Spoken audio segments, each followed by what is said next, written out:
काल आपण संधी हा घटक पाहिलेला आहे. त्याच्यामध्ये स्वर संधी, व्यंजन संधी आणि विसर्ग संधी पाहिली. तो व्हिडिओ सर्वांनी नीट पाहिला असेल किंवा लेक्चरच्या दरम्यान ऐकला असेल तर तुम्हाला संधीचे प्रकार अगदी थोडक्यात आणि जे परीक्षेच्या दृष्टीने उपयुक्त आहेत ते प्रश्न मी तुम्हाला कव्हर केलेले आहेत. आत्ताच्या या लेक्चरमध्ये आपण पाहणार आहोत TET पेपर 1 आणि पेपर 2मध्ये हे प्रश्न विचारलेले आहेत. मी सालासह आणि कोणत्या पेपरमध्ये प्रश्न विचारलेला आहे ते वर्ष आणि तो पेपर मी या ठिकाणी मेन्शन केलेला आहे. तर अशा प्रकारचे आपल्याला संधी या घटकावरचे प्रश्न प्रकार असतील. बघा, प्रश्नांची रचना बघूया आपण.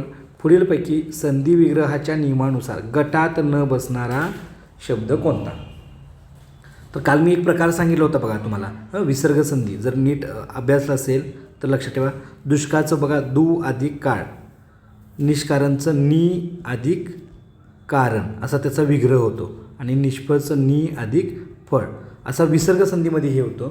आणि यातला वेगळा शब्द येणार आहे तो म्हणजे दुर्जन. तो विसर्ग संधीमध्ये येत नाही. दगोच्चर या संधीचा योग्य विग्रह ओळखा. आता 2024 पेपर 2मध्ये प्रश्न, पेपर 1 आणि 2 असं काही वेगळं नाही, लक्षात ठेवा.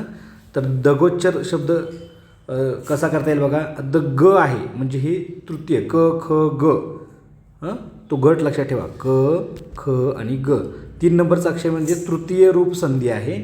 तर त्यातलं काय करायचं, पहिलं अक्षर घ्यायचं म्हणून त्याचा दक अधिक गोचर, दक अधिक गोचर असा त्याचा काय होईल, विग्रह होईल. हे बाकीचे काही पर्याय दिलेत तिकडे आपण काही लक्ष द्यायचं नाही.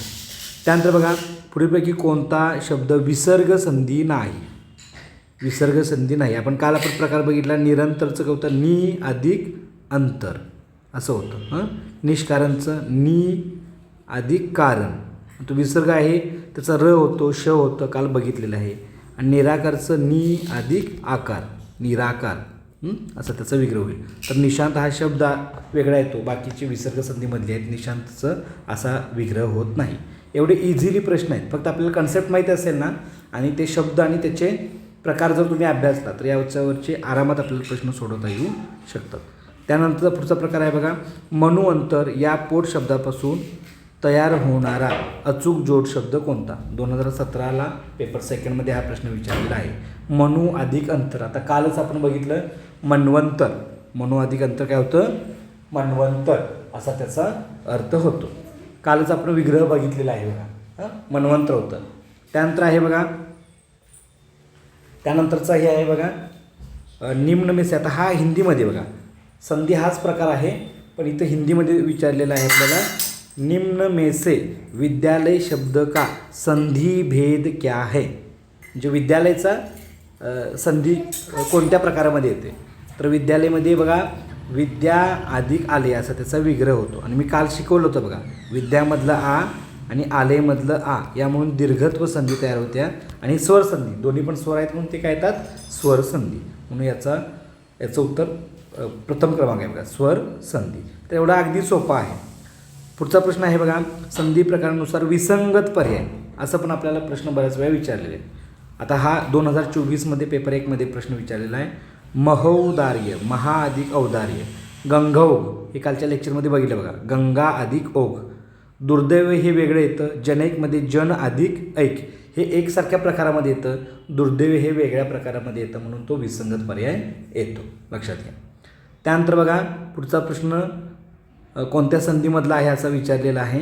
तर बघा सत्पुरुष, काल आपण बघितलं त म्हणजे प्रथम रूप संधी आहे म्हणून त थ द, सद अधिक पुरुष कालच पाहिलं बघा आपण. तर सद अधिक पुरुष इथं दोन्ही पण काय येतात, व्यंजन येतात म्हणून ते व्यंजन संधी याच्या प्रकारामध्ये. आता हा हिंदीमध्ये प्रश्न विचारला आहे तर मराठी आणि हिंदी किती सोपा आहे ते बघा. त्यानंतर बघा शुद्ध पिपासा या शब्दाचा योग्य संधी विग्रह हा गेल्या वर्षी झालेला. तर यामध्ये बघा शुद्ध पिपासा, तर इथं त थ द घ्यायचं नाही. तुम्हाला काल सांगितलं बघा, हा 2025मध्ये प्रश्न विचारला आहे. शुद्ध अधिक पिपासा, शुद्धचा अर्थ आहे म्हणून शुद्ध घ्यायचं, शुद्ध घ्यायचं नाही. शुद्ध अधिक पिपासा याचं उत्तर येतं. एवढे इझिली आहे. हिंदीमध्ये सुद्धा हा प्रश्न विचारला आहे बघा, निम्न में से चिकित्सालय शब्द का संधी विच्छेद कौनसा आहे? चिकित्सालय म्हणजे चिकित्सा अधिक आलय असा त्याचा अर्थ होईल, किंवा दवाखाना वगैरे, चिकित्सा आलय. अगदी इझिली तुम्ही 4 पर्याय बघून सुद्धा आता हे काही अर्थ होत नाही, याचा पण अर्थ काय होत नाही, याचा पण अर्थ काय होत नाही, तर तुम्ही विग्रह करताना अर्थपूर्ण शब्द पाहिजे एवढं जरी डोक्यात ठेवला तरी हे प्रश्न काय करू शकता, व्यवस्थित सोडवू शकताय.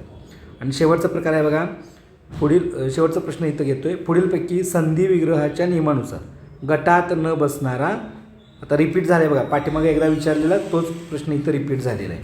निष्फळ, आता इथं श आले, इथं श आले आणि इथं श आले, एवढं तुम्हाला जरी कळालं तर हे श होऊन त्याचा विग्रह होतो. निष्फळचं नि अधिक फळ होईल, निष्कपटचं नि अधिक कपट होईल, निष्कारांचं नि अधिक कारण. तो विसर्ग आहे तो श मध्ये गेलेला आहे. आणि निरीच्छामध्ये नि अधिक इच्छा होतं, पण हे श लावून होणार आहेत आणि हे वेगळ्या प्रकारामध्ये येतं, म्हणून हा गटात न बसणारा शब्द आहे. अशा प्रकारे आपण एक एक टॉपिक जर व्यवस्थित केला तर यावर कसाही प्रश्न विचारला तर आपण सोडवू शकतो. त्याच्या फक्त शॉर्ट ट्रिक्स आणि आपल्याला अभ्यासाची योग्य दिशा आणि प्रश्न प्रकार कशा स्वरूपाचे आहेत एवढं जर समजलं तरी आपण मराठीतल्या प्रत्येक टॉपिकचा अशा पद्धतीनं बारकाईने अभ्यास केला तर आपण या मराठी विषयामध्ये 30पैकी 30 आणि हिंदी विषयामध्ये सुद्धा 30पैकी 30 मार्क्स जर मिळवले तर 50% तुम्ही इथं स्टेटी पास झाला म्हणून समजा. सर्वांना समजलं असेल. धन्यवाद.